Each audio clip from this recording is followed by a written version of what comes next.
Hello and welcome to The Boy and the Bear. Remember that time the two of us thought the Rangers were going to win the league? Nah, me neither. I'm Stephen, neutral host and Tony Bloom's number one fanboy. I'm joined as always by our resident boy Paddy, straight off the back of a 2-0 victory away to Aberdeen. And of course, our resident little bear, Scotty, who I have no words for anymore. So let's just get straight into this. You all good, boys? Good, thanks, mate. Yeah. How are you, Scott? League's over? I'm having a wonderful time, gents. I mean, honestly, I really enjoy this podcast. It's just supposed to be sort of therapy for me, but it's more of like a joke session for you boys, and just more of it's like I feel like one of those people in an enclosure at the zoo, just look and point. So thanks, Rangers. Thanks, you Russell. do it yourself. Can I just say though, right, to our listeners and viewers, that the way we do these podcasts is I fire up a document and then the boys get to go in and kind of edit little bits of it for their topics of what we're going to talk about. And Scotty put, will Russell Martin be given time to turn performances around? It's August 10th on the day of this recording. No, but you see all the rage and like fan. There was a Rangers podcast saying it was like, I don't care what anyone says, he's out, he needs to go. And I'm like, you can't be. I mean, I'm sitting here a bit gutted about the performance and stuff, but I'm like also like, you can't be calling for his head this early. I mean, he needs a bit more time, but there's a few things in it we'll get into, obviously, that he's come out and said in the recent weeks and stuff, and he needs to. He's already played his hand and needs to be very careful with how he goes about navigating the next couple of months now, because otherwise he loses that trust, I think. So there's a very delicate balance already in the 10th of August. It's fantastic. Remember the Rangers diagram in the circle? Oh yes, it's on repeat on social media. It's out already. Soon we'll be at Blame Tav and Goldson. Yeah, I mean, you can't blame Tav. He wasn't on. Yeah. Well, listen, before we get into all of that and some of Tony Bloom's comments this week, it's been quite a week, to be honest with you, for media comments, etc. We are going to go into the compliment section of our episode. Now, Paddy, this week I'm going to challenge you not to just compliment Rangers' midweek performances, knowing that they're going to self-implode going into the weekend, and I want you to dig a little bit deeper, please. It's hard. I mean, it's generally because it's so like. What was it, Tuesday or Wednesday night? You played against Tuesday. Pilsen, and that just looked like a totally different team for the one that turned up at the weekend. So that's such an obvious compliment. That was such a great result and commanding performance. And I thought, oh, Martin's finally turned it around. And then so did I. Stephen Presley rocks up at Ibrox. Obviously, turn it around. He's had one league game. Well, turned performance. Turned Rangers round from the state they're in. But no, I mean, I think Ant-Man looks like a good signing. He looks really bright. Exactly, yeah, the sort of player that Celtic should have been after.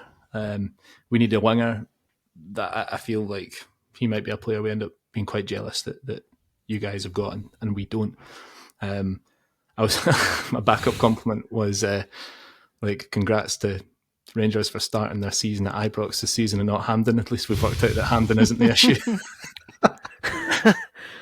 Yeah, I mean, just clutching at straws, trying to blame anything but the mentality, as you mentioned a few times on this podcast. But thank you, Patrick. That's wonderful. No, Ant-Man he does look good. He does look like he's going to complement that right side very well. Beat Dundee with an Avenger in your starting 11?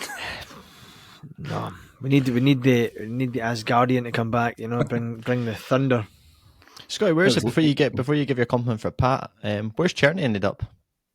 I think he's still at Wolfsburg, mate. I don't think he's got a move yet, but there's like been murmurs of a potential late move coming back to Glasgow. I'm not really sure. I would take him back. I think he would be Celtic. Imagine he'd be squishing us with a water pistol next, but no, I'm not sure. Like I would not be opposed to him coming back at all. Maybe one of those you see it late in the window, but we'll wait and see. But I think Rangers' wide options, the Gassama, Ant-Man and Mikey Moore, I think they're going to be really good and really exciting. It's just a shame that we can't get clearance for the young lad from Tottenham. Where's my compliment? I know I'm getting there. Just give him his minute. Jesus, I'm getting there. Love the Rangers. 20 minutes in this podcast. I mean, Yeah, he does, Jesus yeah. Christ. I crack on, Scott. Come on, hurry Right, up. compliment. Aye, right, but you asked me a question, okay? This isn't getting up in Scotty week. This is supposed to be a nice talking discussion. This is So definitely going up in Scotty Week. yeah, I know it is. My compliment to you, Pat. Again, Celtic put early pressure on. 2 victories. You might not play very well during both games, but you can continue to show why you've been dominant for so long. So that was my compliment. Right, Yeah. Scott, I'm going to call you out on something. What? Because you definitely haven't watched Rio Hatate's goal. If that's No, I not- did actually. Yeah. I should be writing your compliments for you. That No, goal was It was a belter of a goal, but that was a tapping for your compliment. I didn't want to take away from your. Talk us through the goal, Scotty. He takes it really well. No, it's a wonderful, incisive pass. I don't know who's on the right hand side because I've got enough problems to worry about. Lovely cut inside, and he just lashes it home into the top corner. It's a beautiful goal from Rio, and he won't be at Celtic much longer. Top right corner or top left corner? It was top right. Well done. Okay, I'll Thank let you you. go. Aye, It was I a did see it. 50-50, that one. Exactly. I could get used to hearing you just talk through Celtic goals, Scott. That's Nah, I don't want to get used to it. That's right. Moving on now. Come on, let's get into the good stuff. Oh, you want to ask Paddy any questions in return, Scotty? No, No. Unfortunately, mate, it is come in peace, so I'm going to enforce that one on you. thanks. Well, I was just waiting for that because I have to ask. Right, Pat. Obviously, we have discussed. You just mentioned that the word squad depth. Are you concerned about the lack of Celtic activity and going into the season with the clear lack of depth that you have in your team right now? yes, yeah, I am. The starting 11's okay, but it's threadbare. You know, like when Tierney went off today, Trusty comes on and Scales gets moved to left back, which is already that's not Champions League level. He's your Kieran Dowell, isn't he? He's not even. Like he's all right at centre half, Scales, but the moment you're putting Liam Scales into a different position, like you're stretched. And then Forrest, I think Forrest played the full 90 today because we didn't have another winger to come on for him. So the squad is threadbare. I think Yamada will be. He looks quite bright and quite sharp. Johnny Kenny has been given a 5-year contract. Celtic announced that this week. Everyone thought it was a new signing, and it was nope. Let's give a 5-year contract to Johnny Kenny. So I don't know what's going on. So that Maybe he's taking up that role as a photographer as well, Scotty. Maybe can I just say for the listeners, Stephen has a look of absolute shock when Pat said the 5-year contract extension for Kenny, because I don't think Stephen knows who he is. I don't know who he is either. I know who he is. Plays for Everton, but he's absolutely. No, that's John Joe Kenny. That was you fud. Oh, is that a different player? I don't even know who he is. Wow, this is our. This is the professional standards of this podcast. I'm here to ask questions, not to answer them. All right. You're thinking of John Joe Kenny. Now, John Joe Kenny was possibly the worst player to ever play for Celtic. He's gone though. Eh? I hope he would be back. If it was John Joe Kenny, I hope he was back. Stephen, 2020 called. They want their host back. Probably a reflection on Celtic's board though. That I thought that was believable. Yeah, I'd even be like, if you signed John Joe Kenny just now as a back at left back, I'd maybe take it. But yeah, we're looking thin. We definitely need additions, Scott, and the fact that there's no news on transfers at the minute, and Rodgers has said so, is kind of damning of the board, to be honest. Like We've said it a million times though. Like, they'll have one list for when if you get through in the Champions League, and there'll be another list. It doesn't. If you don't It doesn't get through feel in like the Champions League. it doesn't feel like they've got a list. It certainly doesn't. It feels very, very slapdash. All that's happening at the moment is we're linked to players that have already played for Celtic, and I think that must just be their Celtic filter. It's pretty poor. See, we see Kyogo kicking about in the Championship, the best since Larson. Is that? Do you not feel like you should have just gone back in and got him? You laugh, Scotty. He is the best. No, I know. It's just the way. It's just the way you put it. Like, Just because he scored. Lost count amount of goals he scored against Rangers. I've made He's many not scored any in compliments his to last Kyogo. 20 appearances, but yeah. Yeah, it's frustrating seeing Kyogo with Birmingham. Did he not score like a hat trick on his debut or something? Have I got that completely wrong? I don't know. No, I think you're dreaming, mate. Oh, am I?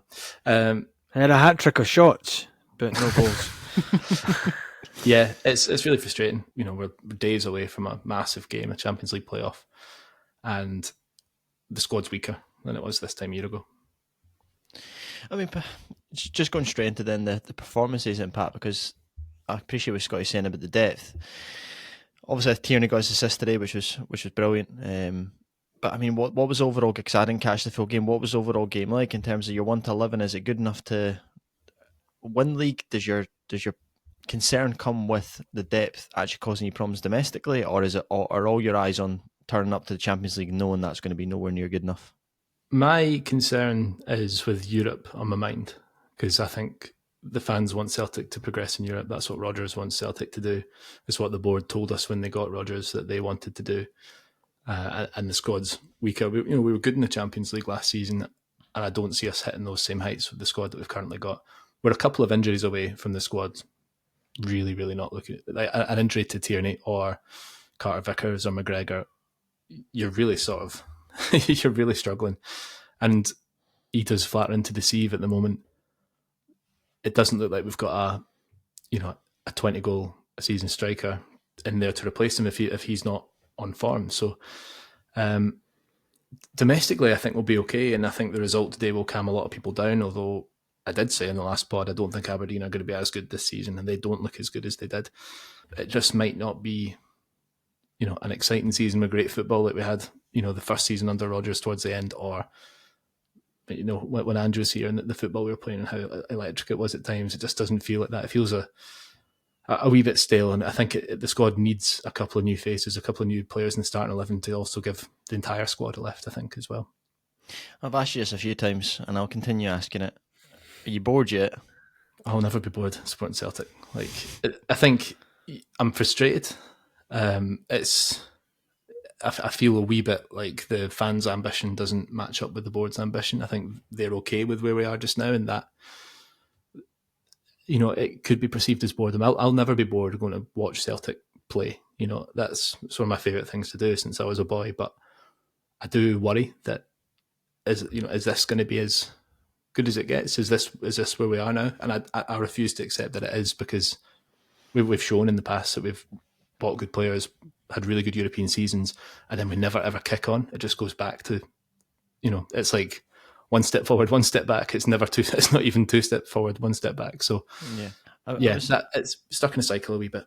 I was thinking about it a little bit today, because obviously we all agreed that Kyogo was a brilliant player for Celtic, and it was a little bit of a jibe that the Birmingham comment. But I feel like Adam Ida's getting a lot of stick just now because there's a £9 million price tag against his head, and £9 million seems like a lot of money, but realistically, it's not anymore. Like, look, Ekatike up front for Liverpool today, 80 million. Like, Man United have just bought a striker. It's in and around the same. Gyökeres for Arsenal. Do you know what I mean? Like, even, and they're like 7, 8, 9, 10 times the price that you've paid for Adam Ida. So what realistically do you expect for £9 million in this day and age? And has the gap between Celtic and Rangers and their ability to even compete with championship teams, can we expect anything more? Yeah, because Kyogo was 4 million. But, so it's about, you need to improve your scouting network, and you need to unearth gems, and you need to be really strong in the scouting department and buy potential. And I don't mind, we as we've talked about loads of times in this pod, we've got a lot of players for 1.5 million who have ended up, it's rare that happens, but they've ended up being really good players. But the reason we ended up paying 9 million for Adam Ida is because the board waited and waited and waited, despite the fact the deal was ready to be done for 6 million at the start of the summer. The board tried to lowball them, they tried to pay less, and then they had to pay 9 million for Adam Ida because that was the only target they'd identified, and they needed to bring a striker in. So it's just a mess with the recruitment at Celtic. I really don't know.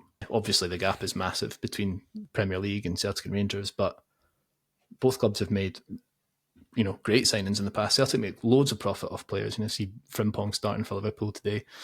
Edouard on the bench. Matt O'Reilly went to Brighton. Virgil van Dijk.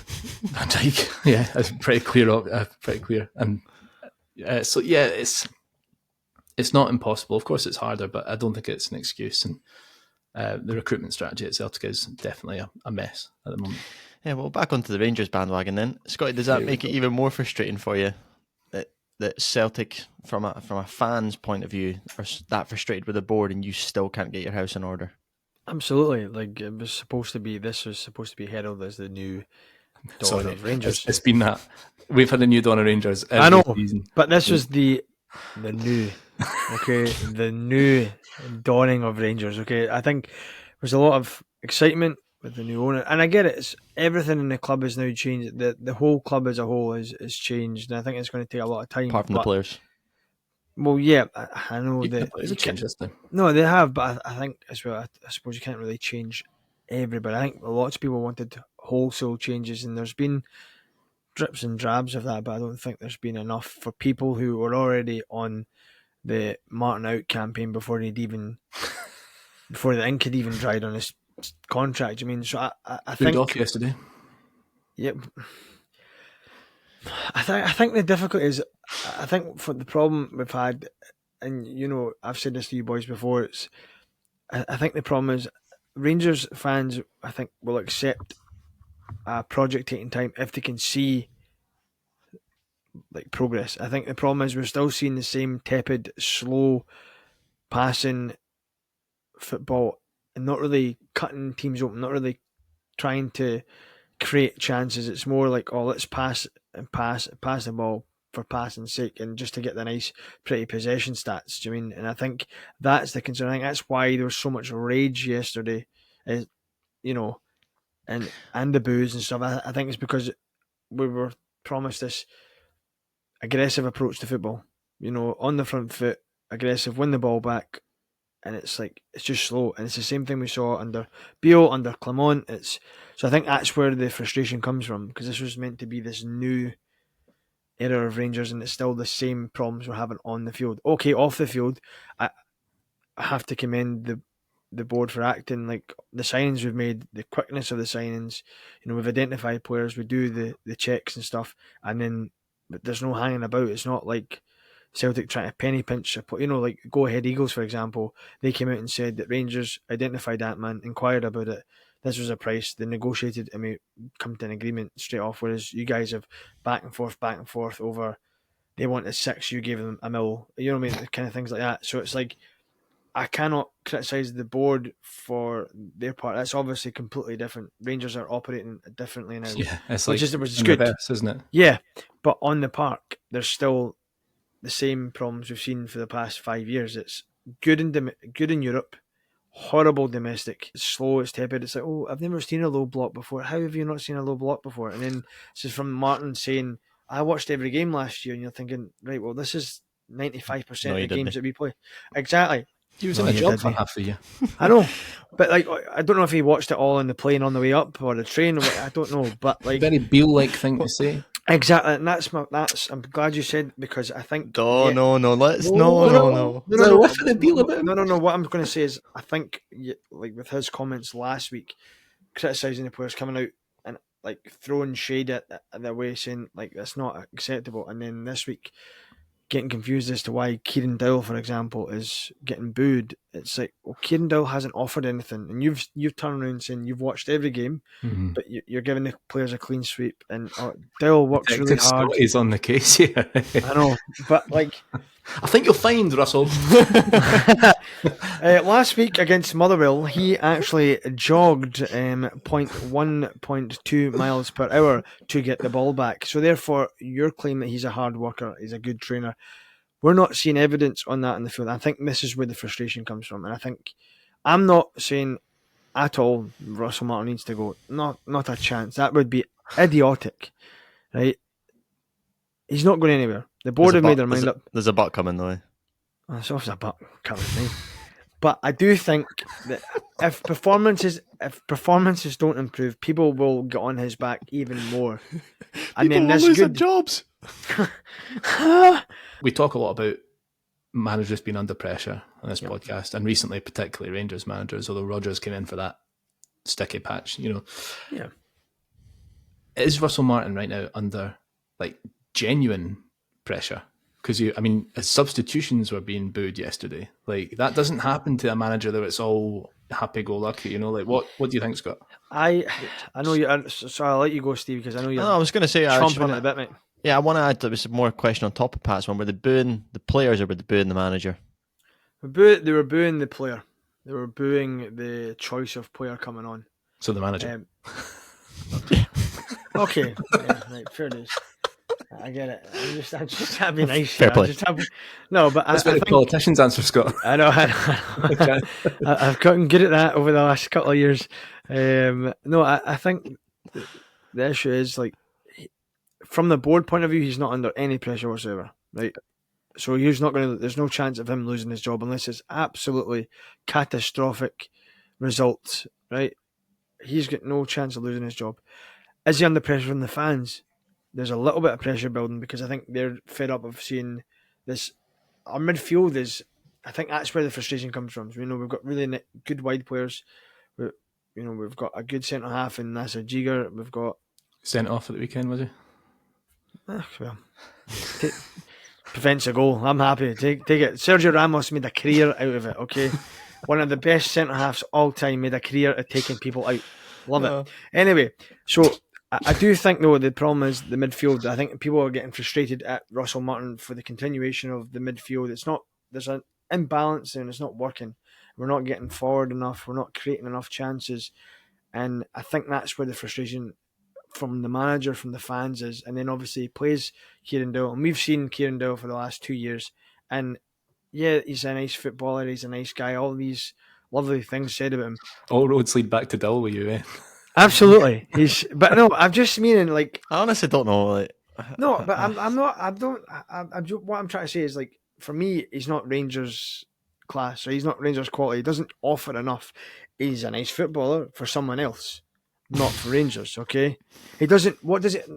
Honestly, I implore you to give me a moment that Kieran Dowell's changed the game because not every player has to change a game though. No, but if you're coming on as an attacking player, that's Russell Martin. He watched every game. I know. Well, when I see Russell out for a coffee, I'll be like, "How you?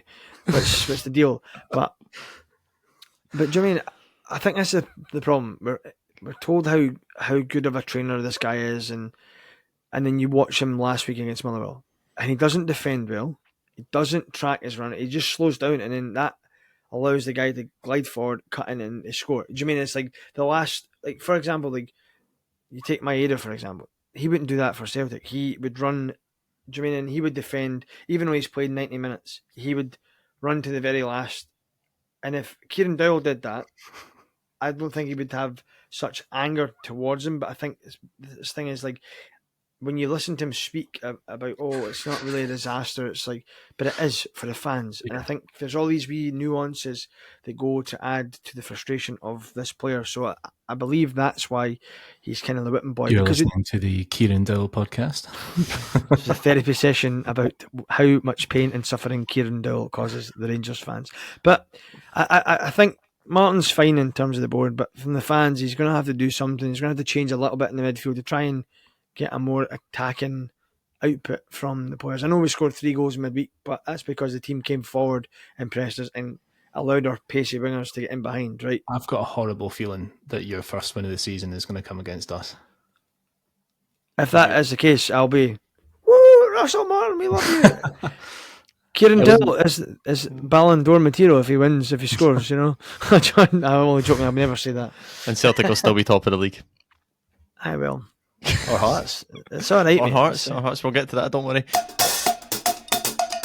Well, Scotty, just while we're talking about Russell Martin loving his players or loving a player, we actually had a question in from Gus this week. So thanks, Gus. He asks, does Scotty think that the player criticism does come from a place of love, as Russell Martin suggests?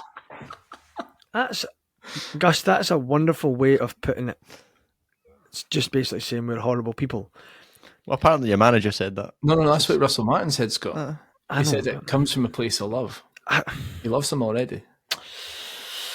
And then dropped 4 of them, but said he doesn't drop players. He rotates, but then rotate them back in. Yeah, and a Belgian international can't get over a place against a journeyman from the Championship. Thanks, Russell. Let's not talk about Kieran Dowell again. No, I was talking about Joe Ruffle. So many journeymen. No, sorry, carry on. No, so a good question. I think the frustration comes from a place of love for Rangers. I think it's from a wanting to see Rangers do well and be dominant and be this aggressive team. And I think the frustration comes from the fact that we don't see that for the whole game. We see it in spades, but we've got managers, in the past we talked about Clement in his comments being about being the most aggressive, being the fastest, being the fittest, and we saw none of that. And Russell Martin has come in and said the same. And there's been moments where we've seen the quick possession, regaining of the possession, or quick chances and turnovers and hit the team on the counter, but there's not this prolonged period of this dominant football he wants to play. And I think that's where the frustration comes from. I think people are just sick of being lied to and seeing, being told one thing. And no, that's the thing for August. But I think Russell Martin is just the latest and a guy that's in this long line of saying things, and then it's like people aren't seeing it. So 2 weeks ago, you both said he was going to transform Rangers and you were going to win the league. No, I'm replying to the question. That's not my thoughts. I still think they might, because you really aren't great. No, I think once it clicks, if he can get some more players in between now and the end of the window, and he can start make your mind up. No, I'm replying to the question as a overall of a Rangers fan, not my. Does Russell Martin love his players? That's what Gus wants to know, mate. He loves Kieran Dowell and Joe Rothwell. I'm not sure he loves anyone else. Oh no, he loves John Suter. That's who else he loves. Yeah. But no, I think it does come from a place of love, but it's like one of those like love-hate spectrums. It's like the close line between I'm going to punch the living shit out of you, but I also really love you. I want to hug you. Do you mean it's like that kind of balance we need to find? So, Thanks for the question, Gus. I'm going to go and cry about it now. Hopefully, I think there was an answer somewhere in there, Gus. Yeah, I'm sure that was worth the 30 seconds that you took out your life to write into us for that one, Gus. So no, because you two kept interrupting me saying, "Oh, you change your tune." So, I was answering the question, giving an honest answer of the Rangers fan thoughts, but not my own thoughts, and then you two decide to interrupt. So sorry, Gus. Sorry. Email me directly and I'll answer it for you. All right? It all comes from a place of love. You know that. Absolutely, yeah.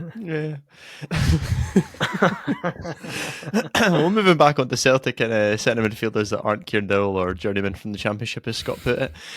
Nygren Paddy Boy, is he keeping the Sharks away from the fence? Yes, very much so. He's keeping the Sharks in deep water. Looks a good player, scored today. Good finish. He's sort of slotted in there really nicely, and he's keeping Engels out of the team. And Luke McCowan, who, as you both know, I really like. So yeah, I think it seems like quite a good bit of business. Although when the media around his arrival suggested that he was like an attacking winger, and that's not where he's playing. So I don't know if not centre forward. Yeah, exactly. Like attacking, because you dug out all the stats, didn't you? And he was like playing sort of wide right or like inside forward for his last club, and Rodgers is playing in the middle. But he's done a good job there. So yeah, apart from Tierney returning, he's the only signing of a player that we hadn't heard of before that's come in and made a difference. So yeah, I mean, a few more like him would be nice. But yes, he does seem like a good buy. Yeah. Any concern from Celtic's point of view? We're going to move straight on to Hearts and Tony Bloom, that his comments this week mean that players like that might be spotted by Hearts first, or that you've now got an added kind of mechanism in the Scottish wheel, so to speak, that are going to be hoovering up these players? Or are you? No, I mean, you smiled when I said that there. So just to remind our viewers and listeners of Tony Bloom's comments this week. I truly believe in the squad that has been assembled, and I've got every faith in Derek's ability to get the best out of them and improve them. We've got a very good chance of at least being second this season. That was second, Scotty. I understand there will be a lot of Celtic and Rangers fans, maybe even Aberdeen and Hibs fans, who will be laughing and saying, I've heard it all before, and that's fine. I'm just saying it as I see it. I'm not saying we're going to win trophies this season, that season, the next season, but I genuinely believe that we will be a significant factor in Scottish football right here, right now, and for the long term. Now, that's someone officially, obviously Tony Bloom. It's not just some ex-player or things like something like that in the media. Pretty serious comments. He's certainly putting a marker in the ground. It probably affects Rangers more than Celtic currently, Scotty. I mean, I think you said we'd be in the market for the same players, apparently. Well, I just, do you know what I mean? Like that sort of player, you never, you know, a penny pension. They go for £1.5 million. You go for £1 million. You know, That'll be what you guys do. RTP. Do you take gingies? I mean, genuinely though, boys, do you see it as a threat? Do you see it as a good thing for Scottish football? I mean, Pat, you're banging on about there. Is this as good as it's going to get for Celtic? Surely, like having a stronger domestic league means that you have more chance of being successful in Europe. That's been proven throughout the years. I think there was a boy called Vladimir Romanov that came in a wee while ago and said Hearts would win the Champions League. Slightly different. Well, yeah, I mean, I've not got a problem with him coming out and saying it. I think it's very early days, so there's very little evidence to suggest that. And I think if you were serious and you had this big analytics machine, I don't think the manager it would have given you was Derek McInnes. So I don't know. Why? I'm scared. Can I jump in there? Yeah, of course. I think the very first stage of this Tony Bloom direction is like you need someone like Derek McInnes who's been around the block, who knows the league inside out, and allow you to like establish all the structure behind the scenes while still getting you results to get you into European contention. So I think that's a good appointment from that regard. Like ninth. But Hearts have got more resources than Kilmarnock, and he knows what he's doing. He got Kilmarnock into Europe a few seasons ago. Kilmarnock. You know, so I think he's a good appointment. I think he Top six. well, but I think he will allow them to progress behind the scenes, and I think I agree with Pat. It is a good thing for Scottish football. How many times have we cried out for like investment or improvements to be made in Scottish football? And the good thing is we've obviously got quite a few American owners. We've got Tony Bloom from the Premier League. We've got Hibs investment with Bournemouth. Do you mean so that there's a lot of positives right now, and I think that can only be a good thing. And it's up to Rangers and Celtic to then step up a level again and continue to be dominant. But then the gap may be close than it has been. You know, like Hearts and Hibs, Aberdeen can go and sign a few £1 million players rather than like wait for like the kind of free people, you know, the free players, whatever, like free market. So that's what I was looking for. But whereas, you know, Rangers and Celtic go out and spend 3-4 million on one player, but now Hearts can do the same. So I think it can only be a good thing. I think he also said that if they don't win the league in the next 10 years, he would see that as failure. Oh, okay, that's quite bold. I mean, fair. Shoot for the moon. It's big talk. I don't know why you have to say that to put yourself under that kind of pressure. Like, yeah, don't get me wrong. Of course, I want a stronger Heart. I want a stronger every team in the Scottish League. I even wanted a stronger Rangers last season. I'm not going to get that, but you know, like, give it time. It's a long season. He's. I don't know why he has to like make such, because all you're going to do there is, you know, if it's. Well, I was thinking you're putting yourself up on a pedestal. I think you're also putting your manager under pressure as well. Exactly. I think you're putting him. You're kind of giving him a kind of rope to hang himself with if he doesn't progress, if he doesn't do well this year with Hearts. You know. Listen, we can get Kenny back on. He's a Hearts fan. We'll see what he's got to say about it. As it stands, Hearts are top of the league on goal difference and also 4 points ahead of Rangers. So they might. I was wondering when you were going to slot that one in. Listen, lads, you said Aberdeen would finish above Rangers last season. Look how that ended. So give it time. All right, give it time. I said they'd finish bottom six this season. I know, but last season you said they would finish above Rangers. And you said Rangers would win a trophy. Aye, the participation trophy. Do you know you get that every year? Is that my trophy? Aye. What do you think? I've got a little bit of a theory why he's maybe said such stark things, because I can't ever remember him doing it so publicly as a Brighton owner. He's kind of flown under the radar a little bit, and it's almost like a Moneyball situation that everybody's well aware of. I think he's maybe said it in relation to Hearts because outside of our borders, our game isn't very well watched in terms of outside Old Firm games. It's a whole we all know this. It's a whole reason that Sky have got the broadcasting rights. They don't care about any of the other games as long as there's 4 Rangers and Celtic games. I think he's maybe looking at it and going, right, well, I'm gonna stir the pot a little bit here. And as a neutral, I just really enjoyed it, and now I want to get behind Hearts, and I'm like, yeah, well, I hope Hearts do finish second. I hope Hearts do win the league. I think he's maybe trying to get people in England and other countries who don't have an affiliation with any Scottish team and getting them to keep an eye on Hearts and to see how they're getting on, and almost build up that sort of Wrexham fan base of of fans that just want to see them progressing through. There's a not difference through between leagues. Derek McInnes and Ryan Reynolds, mate. Just to let you know.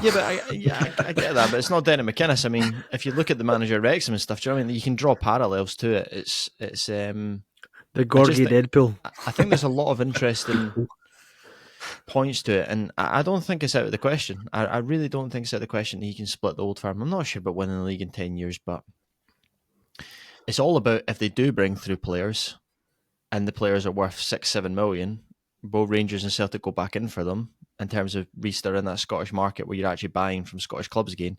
Or will Hearts have the strength to say we're not selling to Rangers and Celtic and we're only selling to other teams to build up this team? And I think that's where it's got to come from. I just find it odd that you'd go for your first appointment with a manager who historically doesn't play. He plays quite stodgy football, doesn't he, McInnes? He's not exactly going to make them easy. That might just be like a short to medium term strategy. I mean, let's also remember, Pat, I know you're getting a bit of a stick, but Dennis McInnes has finished second by a team in the Scottish League before.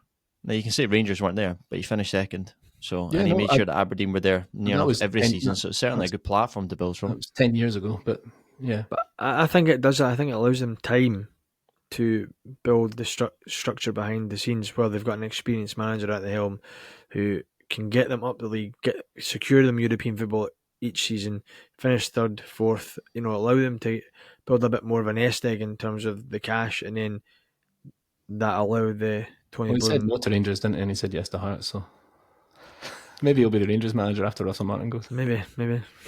I think it's also just, it's good to see people actually talking up Scottish football instead of talking it down. And I'm not a great voice on this one, but yeah, like Scotty said, Hibs with their ownership, the American ownership's coming in. Tony Bloom also taking a look at Scottish football. I think obviously Rangers ownership, but I think it's brilliant, and everybody apart from Celtic, really, just everybody's getting Hibs in on it. United this week at the time of recording, like superb, unbelievable result. Hibs beating Partizan Belgrade 2-0 away from home. And United drawn with those are incredible. I needed to make sure we got that in this week. We need more of that, though. We need more of that. Because we're at the brink of losing the coefficient points, and I don't think we'd recover from that drop off. Do you mean? So it's vital that all the teams in Scotland, including Celtic, and I know that you guys have historically let us all down with the coefficient points. And I think it's also poignant this week to bring up that Scotland's had its first nominee for the Ballon d'Or for over 30 years. World class. Absolutely. We also had Caroline Muir as well. She got nominated for the Femi Ballon d'Or as well. So 2 Scots. Brilliant. Yeah. What a time. Scots. Celtic are 4 points clear after 2 games. It's a fantastic time to be alive, and it's Hearts the top of the league. Great place to leave the episode, boys. And Scotty, if you want to follow us on social media, where will you find us? At theboyandthebear@gmail.com. That's the email address. That's the email address. You said socials, didn't you? You just start that again. I wasn't paying attention, mate. Sorry. Dean in the headlights, yeah. Throw me a curveball, man. Jesus. Right, sorry, let's start that one again. Right. Do not cut that. And Scotty, if you want to find us on I can't even say socials. If you want to find us on social media, you can get us at BoyBearPod. That's Boy with an H. I'll bail you both out. Jesus. Thanks, Pat. I wasn't expecting it. That just threw me off. You've been listening to The Boy and the Bear. If you have any questions or queries, you know you're not wasting your time based on Gus's question this week. So please do email us at theboyandthebear@gmail.com. And until next week, boys, thank you very much and see you all soon. Yo. Scotty, I know we were hard on you this week, but it comes from a place of love. I know it does, I know. Kieran Dowell, we trust. Follow. See you, lads. Cheers, lads. Bye.